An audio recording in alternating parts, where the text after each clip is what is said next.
fam, that's what they call me. Promise that you'll never be lonely. Peter Pan, that's what they call me. Bonjour, bienvenue sur la chaîne Windows Tech. Aujourd'hui, dans ce nouveau tuto, je vais vous montrer comment gérer l'emplacement de stockage de vos vidéos, photos, fichiers, documents, musique, c'est-à-dire les envoyer dans le disque que vous voulez qu'il soit. Donc, par exemple, si je veux mettre mes fichiers dans le disque D, je les mets dans le disque D. Si je veux mettre mes fichiers sur ma clé USB, je la mets sur ma clé USB. Si je veux mettre mes applications dans le disque C ou dans le disque D, je peux le choisir automatiquement. Les musiques, c'est pareil. Les documents, les images et vidéos, c'est pareil. Je peux choisir le disque C ou le disque D, mais automatiquement. Et c'est quoi, en fait, de faire comme ceci, de le faire automatiquement? Eh bien, c'est d'éviter de saturer le disque C et de se retrouver avec le message espace de stockage insuffisant. Et ça, c'est très bien. Comme ça libère de la mémoire sur votre disque C et sur votre disque D. Comme celui-ci n'est pas souvent utilisé par Windows quand vous avez un espace de stockage insuffisant sur le C, ça ne passe pas directement sur le disque D. Alors, pour cela, je vais vous montrer, on va dans Paramètres,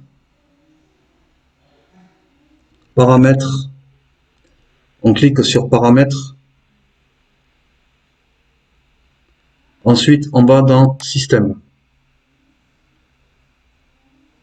Dans Système, on va dans Stockage. Stockage, vous descendez et vous allez sur Modifier l'emplacement d'enregistrement du nouveau contenu. Voilà. Alors à partir de là, modifier l'emplacement d'enregistrement par défaut de vos applications, documents, fichiers de musique, images, vidéos et cartes. Voilà. Alors, les nouvelles applications seront enregistrées à l'emplacement suivant. Les applications, je peux les envoyer sur mon disque D comme je peux les laisser sur mon disque C, ou bien si vous avez une clé insérée dans le port USB de votre ordinateur, vous pouvez l'envoyer directement dans la clé USB. Voilà. Ensuite, pour les nouveaux documents seront enregistrés à l'emplacement suivant, vous faites la même chose. Voilà. Alors moi, ce que je vais faire, vous voyez, vous avez les nouvelles musiques seront enregistrées à l'emplacement suivant, les nouvelles photos et vidéos sont enregistrées dans l'emplacement suivant. Alors moi, ce que je vais faire ici, étant donné que je fais beaucoup de vidéos et j'ai beaucoup de photos sur mon PC, automatiquement, je vais les envoyer dans le disque D. Pourquoi? Parce que les photos et les vidéos, c'est les documents, du moins, c'est les fichiers qui prennent le plus de place sur un PC. Voilà. Et donc, si vous enregistrez beaucoup de vidéos et de photos, eh bien, vous allez vite arriver à saturation du disque C. Et vous ne pourrez plus télécharger quoi que ce soit sur votre PC. Et en plus de ça, ça fera ralentir votre ordinateur. Voilà. Alors, moi, ici, je fais disque D. Et ensuite, on fait appliquer. Voilà. Et donc, maintenant, à partir de maintenant, si dans les 5 minutes juste après la vidéo, je fais une vidéo, par exemple, celle-ci que je fais là, elle sera envoyée sur mon disque D. Et ça évitera de saturer mon disque C. Voilà. Ensuite, les nouveaux films, les nouvelles séries, ça c'est pareil. Les films, les séries, tout ce qui est vidéo, de toute façon, tout ce qui concerne la vidéo, eh bien, ça prend énormément de place. Alors, je vous le conseille de le mettre dans le disque D. Voilà. Comme ça, vous n'avez pas à le faire automatiquement. J'avais publié une vidéo où vous pouvez envoyer vos fichiers, vos documents, vos photos, vos vidéos, votre bureau sur le disque D, mais manuellement. Et là, sur cette vidéo, je vous l'explique pour le faire automatiquement. Comme ça, vous n'avez plus rien à faire. Voilà.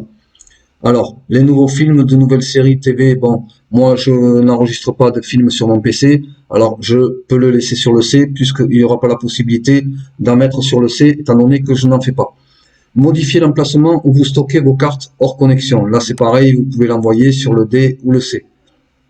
Alors, les nouvelles photos, voilà, moi je l'ai envoyé là. La nouvelle musique sera enregistrée à l'emplacement suivant, ça c'est pareil, les musiques, ça prend beaucoup de place. Voilà. Ça aussi, vous pouvez l'envoyer, je vous conseille de l'envoyer, voilà, tout ce qui est vidéo, photo et musique envoyez-les sur le disque D, au moins il servira à quelque chose. Parce que, comme je vous explique, quand le disque C est saturé, Windows, je ne sais pas ce qui se passe, mais il ne bascule pas sur le D. Voilà. Alors, les nouveaux documents, voilà, les documents, c'est pareil, je pourrais les envoyer dans le D parce que j'ai aussi pas mal de documents. Voilà. Ensuite, les nouvelles applications, donc les applications non. Voilà. Donc, vous voyez, déjà, d'envoyer les fichiers, documents, les vidéos, les photos et les musiques dans le D, déjà, votre disque va respirer. Et vous pourrez continuer à tout moment de télécharger des applications, des photos, des vidéos, et vous savez que ça n'engorgera pas votre disque C. Voilà. Voilà en ce qui concerne la modification d'emplacement d'enregistrement du nouveau contenu que vous allez télécharger sur votre PC. Ensuite,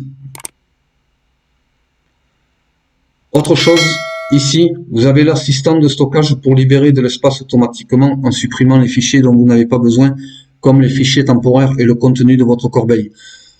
Ça aussi, c'est une chose qui sature votre disque C.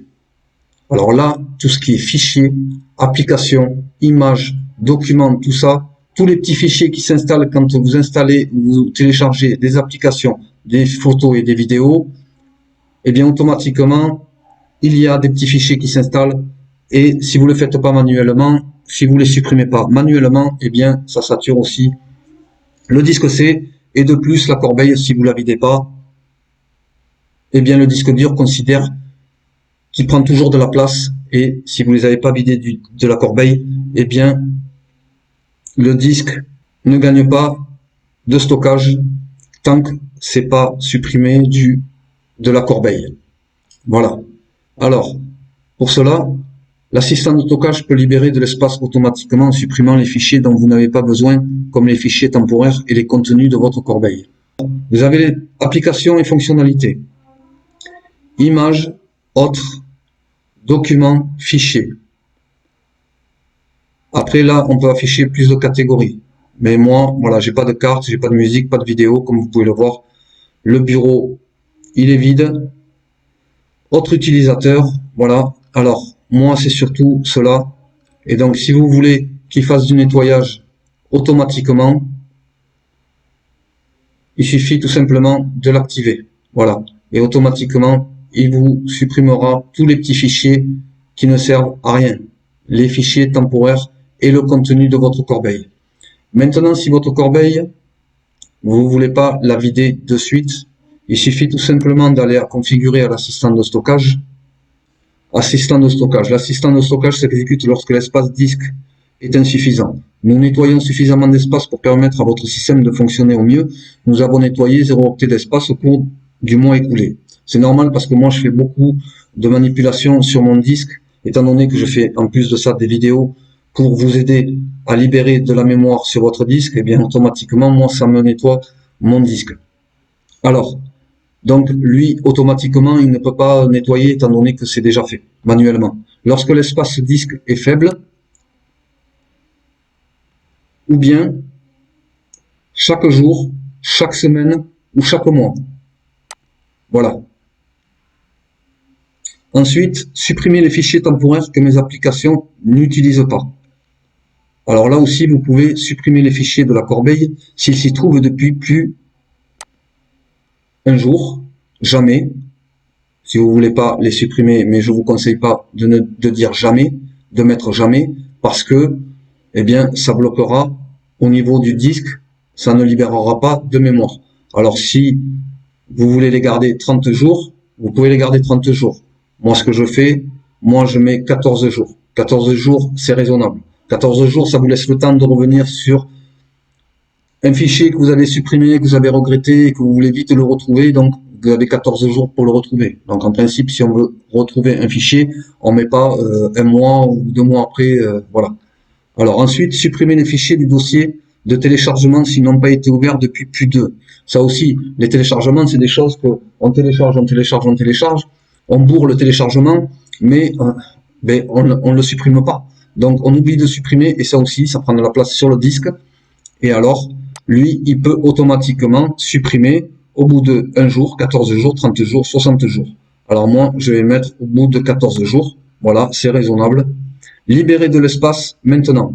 S'il ne vous reste pas beaucoup d'espace, nous pouvons essayer de libérer de l'espace utilisé par les fichiers maintenant en utilisant les paramètres sur cette page. C'est-à-dire ce que vous avez sélectionné ici, il va le nettoyer.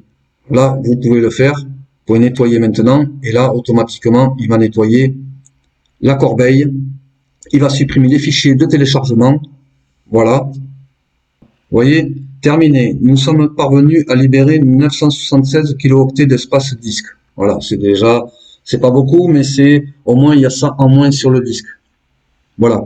Donc, automatiquement, il me le fera maintenant tous les 14 jours si j'oublie de supprimer mes téléchargements et si j'oublie de supprimer les fichiers de la corbeille. Voilà.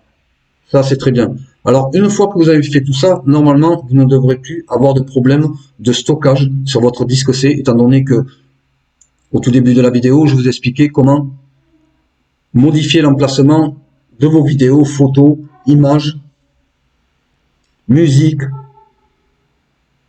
et autres pour les mettre ou dans le disque C ou dans le disque D, ou s'il y a possibilité de le mettre aussi sur une clé USB. Voilà. Voyez, sur le disque USB, je vais à stockage, je reviens sur la modification d'emplacement d'enregistrement du nouveau contenu. Et bien là, les nouveaux documents, voyez, si je veux, voilà, j'ai ma clé ici qui est branchée sur mon appareil et je peux l'envoyer sur le disque clé USB. Pour les applications, là aussi, je peux l'envoyer sur la clé USB. Voyez, voilà. Donc, vous avez 3 possibilités, le C, le D ou la clé USB. Là, au moins, vous aurez automatiquement le stockage que vous avez demandé et fini l'espace de stockage insuffisant, fini la zone rouge dans le disque C. Voilà, c'était Windroid Tech. J'espère que cette vidéo vous a plu. Merci de l'avoir regardé jusqu'au bout. Je vous dis à très bientôt. N'oubliez pas de liker, partager, commenter. Pour ceux qui ne sont pas abonnés, abonnez-vous pour recevoir toutes mes prochaines nouveautés que je publierai prochainement. Je vous dis à très bientôt et je vous dis bye bye.